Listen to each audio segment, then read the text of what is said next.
Hi hello అందరికీ నమస్కారం. Welcome back to our channel Geetha Harish. ఈరోజైతే ఇంట్లో ఏ వెజిటబుల్స్ లేనప్పుడు సింపుల్గా చేసుకునే పునుగుల పులుసు అయితే చేసి చూపించబోతున్నానండి.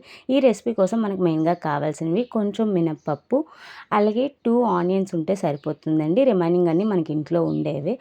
సో రెసిపీలోకి వెళ్ళిపోయే ముందు మన ఛానల్ని ఎవరైనా సబ్స్క్రైబ్ చేసుకోకపోతే సబ్స్క్రైబ్ చేసేసుకోండి. అలాగే ఫస్ట్ టైం మన వీడియోస్ చూసే వాళ్ళు కూడా సబ్స్క్రైబ్ చేసేసుకోండి. ఇక్కడైతే మీరు వీడియోని ఎక్కడ స్కిప్ చేయకుండా ఫుల్గా చూసేసేయండి. సో ఇంకా ప్రాసెస్లోకి వెళ్ళిపోదాం. ఫస్ట్ అయితే ఇక్కడ ఈ రెసిపీ కోసం నేను చిన్న గ్లాస్తో మినప్పప్పును అయితే తీసుకుంటున్నానండి. అలాగే ఒక 4 to 5 టేబుల్ స్పూన్ బియ్యాన్ని అయితే తీసుకొని చక్కగా ఒక 2 to 3 టైమ్స్ వాష్ చేసేసుకోవాలండి. ఈ వాష్ చేసిన తర్వాత దీంట్లోకి ములిగేంత వరకు వాటర్ని వేసుకొని అట్లీస్ట్ 1 hour అయినా నానబెట్టుకోవాలండి చక్కగా. సో ఇది నానే గ్యాప్లో మనం ఇంకొక బౌల్ తీసుకోవాలి. అలాగే దీంట్లోకి నిమ్మకాయ సైజ్ అంత చింతపండుని తీసుకొని చక్కగా చింతపండును కూడా నానబెట్టేసుకోవాలి. సో ఇప్పుడు కర్రీ ప్రాసెస్ స్టార్ట్ చేసేద్దాం 1 hour తర్వాత. సో ఇప్పుడు 1 hour అయింది కదా. ఇప్పుడు పోపు కోసం మనం పోపు దినుసులు అలాగే 2 ఎండుమిర్చి కొంచెం కరివేపాకును తీసుకొని స్టవ్ వెలిగించి ఒక తెపాలు పెట్టుకోవాలి. ఇలాంటి తెపాలు అయితే మనకి పులుసు బాగా ఇదవుతుందండి. ఇప్పుడు దీంట్లోకి ఒక 2 నుంచి 3 స్పూన్ల ఆయిల్ని అయితే వేసుకుంటున్నాను. ఈ ఆయిల్ హీట్ అయిన తర్వాత మనం రెడీ చేసి పెట్టుకున్న పోపులను అయితే వేసేసుకోవాలి. ఇప్పుడు వీటిని ఒకసారి బాగా ఫ్రై చేసుకోవాలి. ఇందులో ఇంకేమీ వేయాల్సిన అవసరం లేదండి. పోపులు వేగిన తర్వాత చింతపండు పులుసే వేయాలి. సో మనం పులుసు రెడీ చేసుకునే గ్యాప్లో కొంచెం ఇది మాడిపోకుండా వాటర్ని అయితే యాడ్ చేస్తున్నాను. సో ఇప్పుడు ఈ వాటర్ మాడకుండా చూస్తుంది వీటిని. సో ఇందులోకి మనం చింతపండుని బాగా పిసుక్కొని జ్యూస్ అయితే యాడ్ చేసేసుకోవాలి.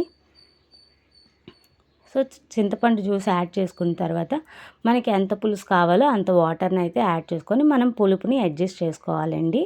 సో ఇక్కడైతే నేను హాఫ్ తెపాల వరకు వాటర్ని అయితే వేసుకుంటున్నాను. సో ఇప్పుడు దీంట్లోకి పులుపుని అడ్జస్ట్ చేసుకొని 1/2 టేబుల్ స్పూన్ పసుపు, అలాగే ఈ వాటర్కి మాత్రమే సరిపడా సాల్ట్ అయితే వేసుకోవాలి. మనం రుబ్బులో సాల్ట్ సపరేట్గా వేసుకుంటాము. సో ఈ వాటర్ వేసిన తర్వాత ఈ వాటర్ని చక్కగా మరగనివ్వాలి. ఇది మరిగే గ్యాప్లో మనం పునుకుల కోసం అయితే రెడీ చేసుకోవాలి. ఇక్కడ మనం పునుగులు రుబ్బుకోవడానికి 1 ఇంచ్ అల్లము, అలాగే కొంచెం వెల్లుల్లి రెబ్బలు, ఒక 4, 5 ఎండుమిర్చి, 1 టేబుల్ స్పూన్ జీలకర్ర, కొంచెం రాళ్ళ ఉప్పు, అలాగే 2 ఆనియన్స్ని కట్ చేసి పెట్టుకోవాలి. సో దీంతో మినపప్పుని యాడ్ చేసుకొని మనం అంతా ఇది రుబ్బుకోవాలి. ఆ వాటర్ మరిగే గ్యాప్లోనే ఇది రుబ్బుకోవాలండి. ఇది ముందే రెడీ చేసి పెట్టుకున్న పులిసిపోతుంది, మనకి పునుకులు రావు. సో ఇది ఫ్రెష్గా అప్పటికప్పుడే రుబ్బుకోవాలి. సో ఇవన్నీ వేసుకొని ఆనియన్స్ వేసుకొని ఒకసారి బరకగా మిక్సీ పట్టేసుకుందాము.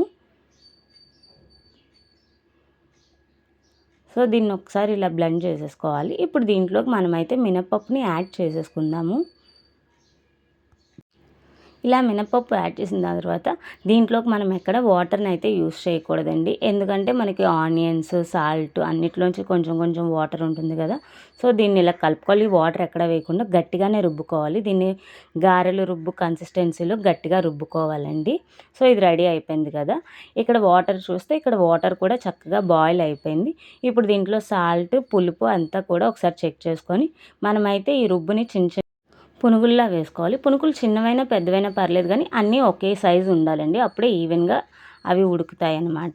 సో ఇవి వేసిన వెంటనే మనం గరిటె పెట్టి కదపకూడదు. ఒక 2 మినిట్స్ అయిన తర్వాత ఒకసారి గరిటెతో కదుపుకోవాలి.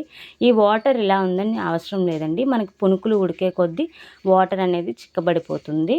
సో దీనికి భయపడాల్సిన అవసరం లేదు. మనం ఇది ఒక 10 to 15 మినిట్స్ టైం పడుతుంది. మనం మధ్య మధ్యలో తీస్తూ అలా కలుపుతూ ఉంటే సరిపోతుంది. చూసారు కదా, మనకి అలా చిక్కబడుతూ ఉంటుంది అలాగా. సో చూసారు కదా, మనకి ఇలా థిక్గా అవుతుంది. పులుసు కూడా అలా చిక్కబడుతూ వస్తుంది. సో చూసారు కదా, ఫైనల్గా పులుసు ఎంత చిక్కబడిపోయిందో. ఇప్పుడైతే మనం ఒక పునుకుని తీసుకొని కట్ చేస్తే మనకి తడి తగులుతుంది లేనిది చూసుకొని ఉడికింది లేదు కన్ఫర్మ్ చేసుకోవాలి. ఇక్కడైతే నాకు ఇలా కట్ చేసిన వెంటనే ఏమీ అంటుకోవట్లేదండి. సో ఇక్కడైతే మనకి రెడీ అయిపోయింది.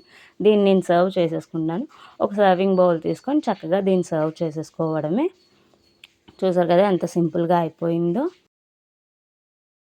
సో ఫైనల్లీ మన డిష్ అయితే రెడీ అయిపోయిందండి. చూసారు కదా, చాలా సింపుల్గా తక్కువ ఇంగ్రీడియంట్స్తో ఎలా అయిపోయిందో. సో ఈ డిష్ మీరు కూడా ట్రై చేసి మీకు ఎలా వచ్చిందో కామెంట్ చేసేసేయండి.